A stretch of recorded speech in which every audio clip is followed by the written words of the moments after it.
আসসালামু আলাইকুম সম্মানিত ভিউয়ার্স, আমরা এই মুহূর্তে আছি মধ্যপ্রাচ্যের সবচেয়ে ছোট দেশ বাহরাইনের রাজধানী মানামাতে।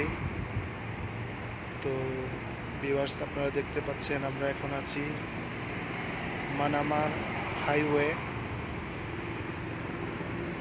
বাহরাইন ফাইন্যান্স হার্বাল টাওয়ারের সামনেই। এটাই হচ্ছে বাহরাইন ফাইন্যান্স হার্বাল টাওয়ার। সেই সাথে আছেন বাহরাইন মোদাম্মল।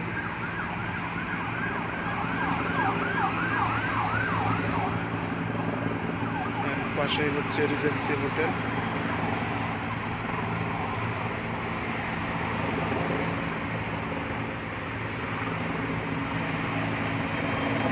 ধন্যবাদ সবাইকে ভিডিওটি ওয়াচ করার জন্য।